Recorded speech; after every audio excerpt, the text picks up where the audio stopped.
Hello and welcome back to Go See the World podcast. I'm Aubrey O'Hare. And I'm Jordan. And today we're going to talk about crew dynamics. I thought that the hardest part about sailing was going to be actually sailing the boat, but it's not. It's actually living with people in 200 square feet of space. Yeah, I think that you can teach people to sail, but you can't, it's harder to teach people a lot of things about their living habits, you know? Right, and everyone's idea of what clean is, what polite is, what normal is completely different. There's no standard, really. There's not like one, okay, this is clean. Because clean to a lot of people is the dishes are cleaned. Clean to a sailor or someone that's going sailing is the dishes are put away so don't break on the floor. So yeah, there are definitely levels of that. Yeah, so over the past, how long have you been back on the boat now? 2 months? No. I think we're just finishing our third month. Okay, so it's been 3 months and we've now had 3 guests. Yes. So what is your biggest takeaway now so far? Like, what do you wish that you would have done before people came? Well, there's a couple things. You and I have talked about like creating the Bible, as we will, the welcome book of things to make it easier for people when they land here. And not getting that to the first round of visitors we had, I think made a bit of a difference because it's easier to hand something like that over in the beginning instead of me coming behind you and saying you're doing it wrong. Which is kind of what I felt like I was doing by the end of it. And I think that wears on people. And yeah, that's probably my biggest regret, not having that ready. Yeah, I think to that point is really setting expectations. So when you tell someone, just come, have a good time, it's going to be great, which I love to tell people, but they don't have a set of expectations, it really sets you up for disappointment. And I think that that's the main thing that Jordan's probably getting at is that there's no expectation set of what means what, when we do what, where we're going, and how all of that looks. And so people have this fantasy imagination of what it's going to be like. And if, the reality doesn't match that fantasy, then there's some disappointment, which leads to resentment. Yeah, definitely. I think sometimes people come on board.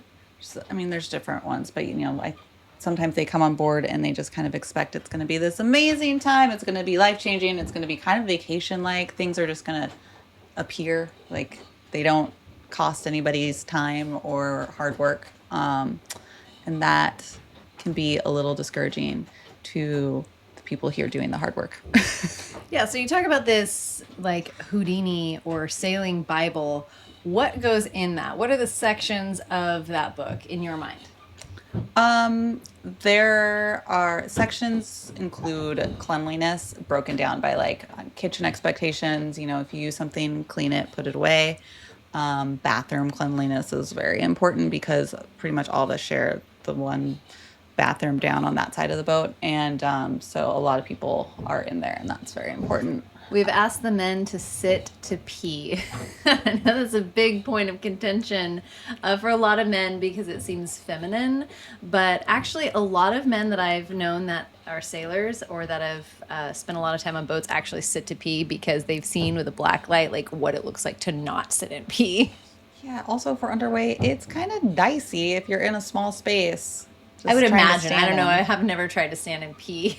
I haven't, but I just think of like trying to walk into a room and we're like taking on a wave. That seems like something I don't want to do. Right? So there's no privacy, there's no escape, and there's a lot of consequences on the boat that are, dire, right? Like we live and die by each other and by the boat and taking care of the boat. And so the rules, there goes a bilge. It's music to my ears now. That is a working bilge.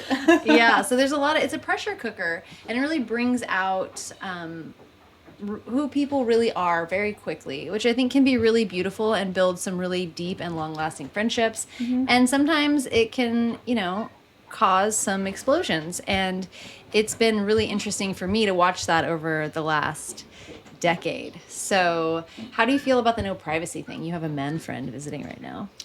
No privacy thing. It's a bit, I mean, I'm used to it because I have a visitor right now. It's a little different. But I get used to it just because Savannah and I have got like a good little thing going on up on the front side of the boat. And I guess I've just been in small living spaces and kind of communal living for a while now, not on a boat, inland as well. So I get pretty used to sharing spaces with people. But it's interesting because you definitely know when somebody comes on board who's not used to that, because their awareness, self-awareness is leaves you wanting more. There's lack of headphone use, or, it's like when you get on a plane and you're next to somebody who's doesn't have headphones, is just watching something super loud. They're talking on the phone. Like, that. I noticed, and I know this sounds like really probably funny or gross to some people, but I noticed that people don't poop when they arrive, because like you're pooping like 3 inches away from somebody. And so the first thing I usually do when people get on board is I talk about the toilet. And I have that kind of conversation that you have with toddlers, which is like everybody poops. Yeah. And so I crack a few jokes, and, I just want to encourage people to not hold it, because it can be embarrassing. We try to like have music or have a diffuser of different scents and things in here, but that's a big problem I see for people that haven't lived in small spaces, is just like letting go enough to be able to poop. I mean, you can only hold it for so long, but Constipated people equal grumpy people too. That is true. That is true. So I open up with what they can and cannot flush down the toilet, and I have some pretty funny poop stories, and I usually share those with people and loosen them up, if you will. So, the no privacy thing it's multifaceted, because there's no privacy in a lot of times your thoughts, in your bathroom habits, in your cleanliness habits, and you get really close to people really quick. Yes. Yeah. Yeah, So you do. Not being able to escape, right? Like if you're not on the dock, like I don't lend out the dinghy to everyone. It's like my car. And so also I am not going to be left on the boat and waiting for people to come back. I take people in and drop people off on shore with the dinghy, which I'm happy to do, right? But if we're not on the dock, you can't just like walk away. You have to be like, can I have a ride to shore? So there's that. Yeah. So how have you been doing with the no escape part? I've been good with it lately. I'd say, like, if I can get into the water, I'm fine.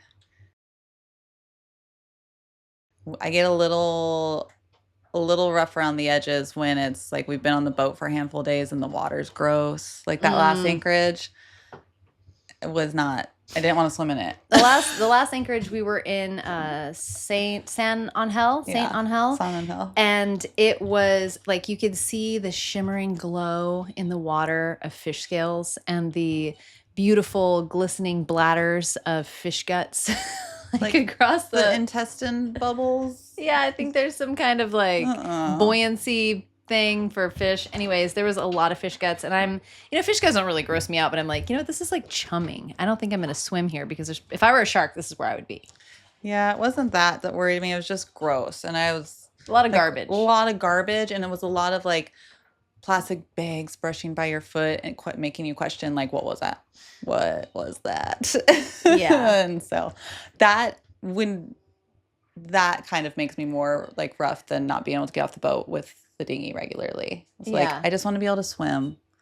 And if I can't swim, then let us be in a marina that I can walk somewhere.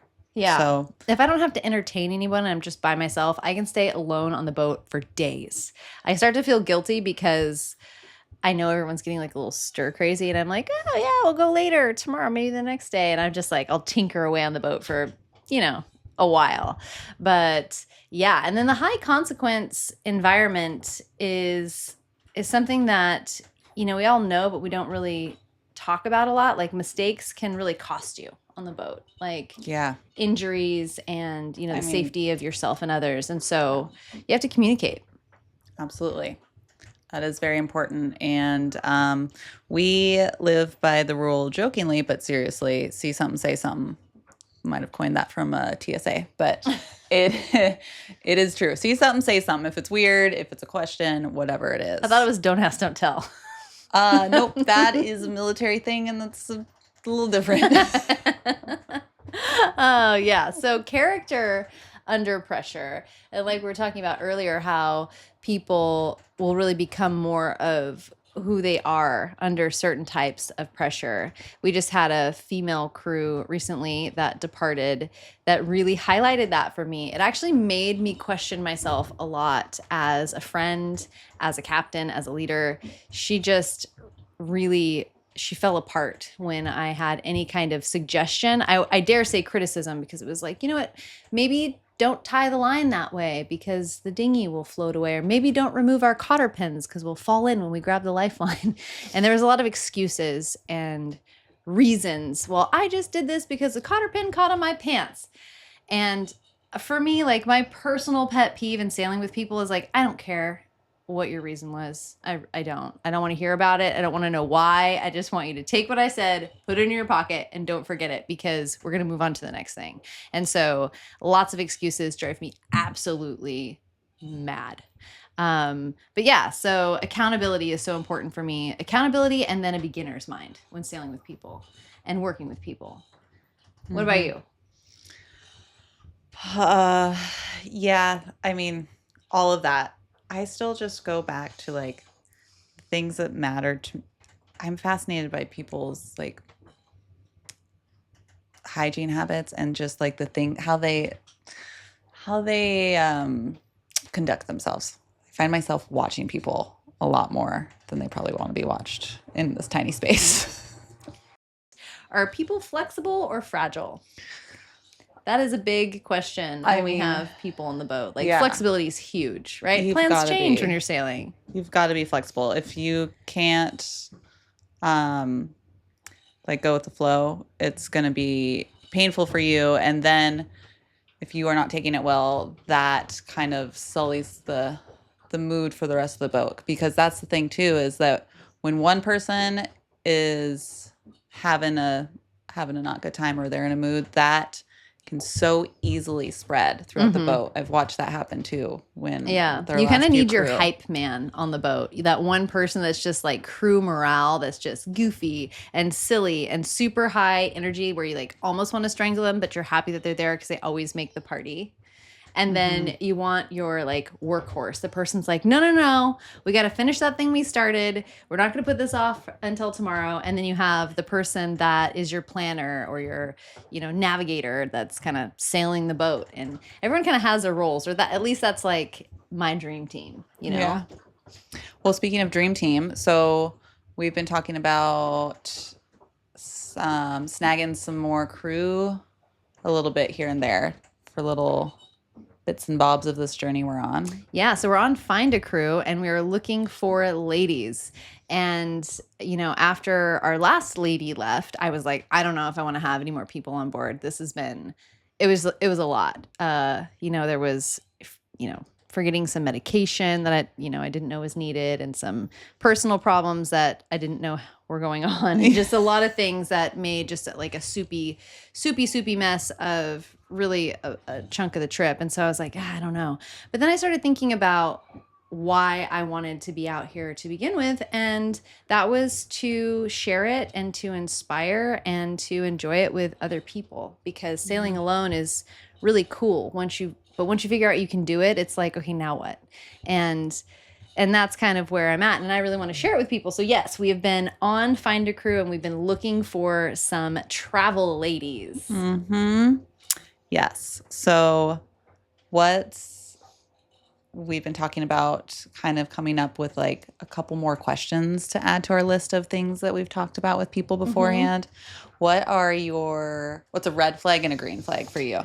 I think a red flag definitely is rigidity. So someone that's like, I like to eat my breakfast at 7 a.m. and I don't like it when people XYZ, and they have like really strong opinions about things. Flexibility is probably the the biggest thing, flexibility and curiosity. If someone is curious and flexible, they can become or do anything. But I think as soon as somebody becomes rigid and stuck in their ways, then, there's not a lot of room for growth. And so I think one of my big questions for people is going to be, well, questions around curiosity and inspiration. What inspires you? Because if people also are looking to stay inspired, they're also curious. So, yeah, I don't know, beginner's mind, all of those things. Like, we hear them, but they're so important when taking on a new skill, when living in close proximity. Yeah. What about you? Oh boy. Well, I'll start with my red flag first. And this wasn't normally a red flag for me, but it is here in this part of the world right now. And I'm sorry, I want to say this, dietary restrictions. Because I'm the one that's in the kitchen a lot, and it's hard where we are in the world right now to help people with certain restrictions. Like, we can kind of do gluten-free, but then there's not a lot of carbs going on because it's really hard to find, minus corn tortillas. Like, there's so much gluten-y things where we are right now, and dairy-free is really hard because we also need to get protein. Like, it's a little bit harder to work around when you have limited resources to provide people. Yeah, it's funny because I've been in Mexico for a while now, and it doesn't matter how good the food is somewhere, eventually you get tired of it. I mean, I lived in Italy, and by the end of it, I was like, I am so tired of Italian food. I just want like some Chinese food, or I just want like, pho. Yeah, I just want something that's just not pasta and sauce. And now I swoon for the food that I used to eat in Italy. But, I've come to that here in Mexico. I'm like, if I have to eat one more corn tortilla, I swear. Yeah, exactly. But yeah, any kind of restrictions like that are difficult because you're really othering yourself. You're isolating yourself from the group in certain ways. I don't eat pork, so there's that.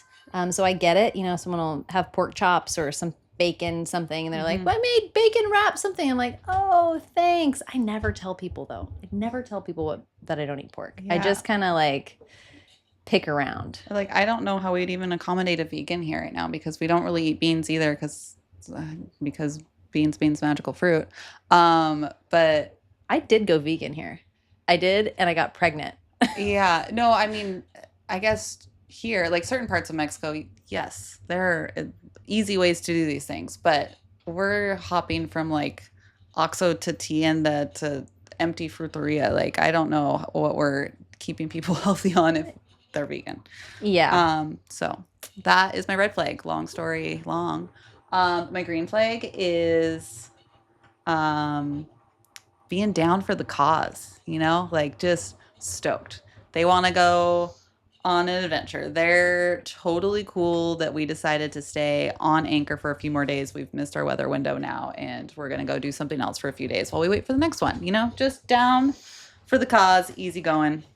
The hype man. Yeah. You lean towards the hype man. Yeah. I'm a sponge. When somebody starts getting grumpy around me, I try my darndest to not soak it up, but it's hard for me. So I feel people's moods. So that is tough living in small spaces. Yeah, it is. It is. I mean, thankfully, I've learned how to make my own like emotional mental bubble for the most part and ignore people. That has been the only way that I have not float tested some people on board. I'm just like, you don't exist. Part of it's probably being a mom when you hear like mom, mom, mom, mom, to be able to like turn your ears off a little bit and like complete a task probably helps with that just a little bit. So what's next? So we're looking for new crew on Find a Crew. How many girls have we waved to? It's like a dating app. Well, we haven't waved to any recently, but we just started a bunch yesterday, like 9 of them. So if you're on Find a Crew, keep an eye out. Yeah. Yeah, so everyone's on their best behavior when they arrive. So how long is someone good on board, would you say? Well, I don't know. I'd say that definitely varies from person to person. It's usually like 1 to 4 days? I find that the sweet spot for having crew on board is 10 days because people have settled in.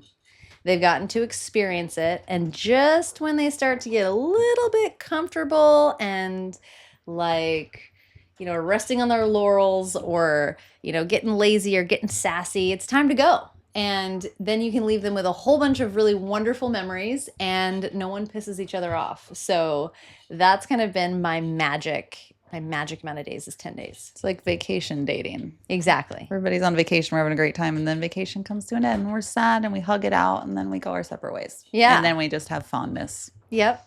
Yep. Good memories. Good memories. Speaking of good memories and remembering the good, I spoke to Searle lately.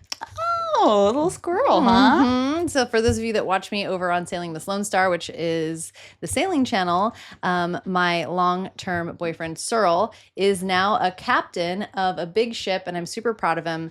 We broke up in a very sad, mad way, but I am over it now, and I forgive him. So we're friends.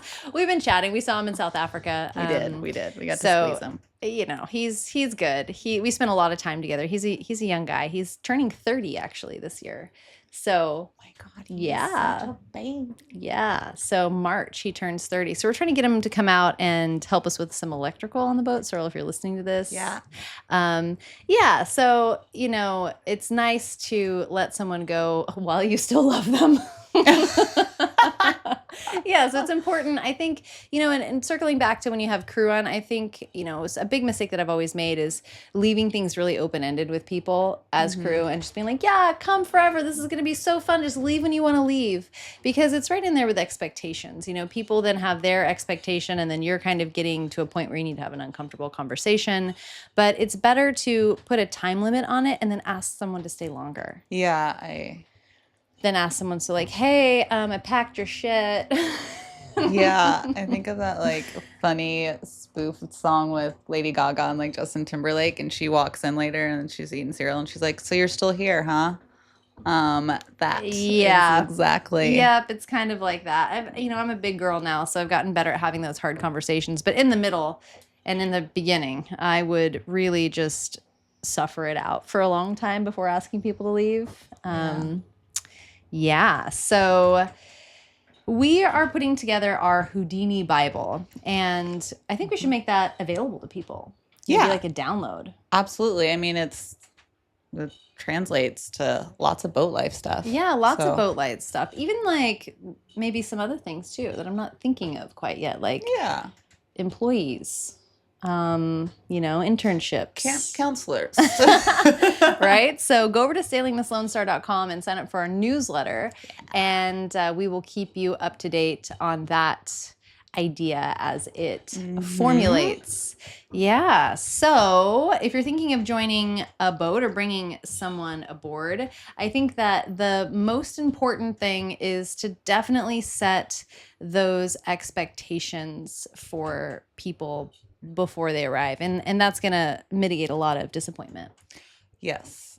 After just the couple experiences we've had, I think that laying the groundwork really also makes or breaks it. I had a wealthy friend of mine, and they shared with me that whenever people asked to borrow money, they always said, "Let me ask my accountant," as if they weren't in charge of their own money.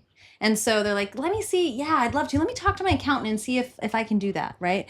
And so I always thought that was brilliant because you're kind of off of the moment. Mm-hmm. And I think with a document or kind of a set of rules, it's let me go check on what is our protocol here. What is what do we do here on Houdini? So making Houdini kind of the accountant and who we who we have to ask permission. When she wants you to clean the toilet, she wants you to clean the toilet, all right? Yeah, could you have the day off? Maybe, but let's just consult our book and just see what we do here. Oh, you know what? Today is the toilet cleaning day. So we're going to go ahead and do that, and then we're going to snorkel. So, I think that's something super important. Also, why is that bilge pump going off so much? Because the old stuffing box. Yeah, it was the reverse. I checked it last night. I don't know if you heard me speaking of tight spaces, I don't know if you heard me rooting around on the floorboards last night, but Yeah, so the engine's been running great. The boat's been running great. We are currently in Oaxaca, and we are leaving tomorrow, and we're headed across the Tehuantepec, the Tepec, the Topo Chico, as you call I it. like to call it Topo Chico, but apparently a lot of people call it the Tepec. Yeah, so this is a part of Mexico where the wind just really rips through this bay and over land, and it gets really dangerous. So we've got a weather window tomorrow. We're going to head out, and then our next stop will be Chiapas. Our last Mexican state. Which is the farthest south I've ever been in Mexico. So this is going to be a really interesting trip for me. It'll be the last thing that I've redone here in Mexico. So there's a lot of big feels around that. Journal time. All right, you guys, thank you so much for watching, and we will see you next time on Go See the World podcast. Bye.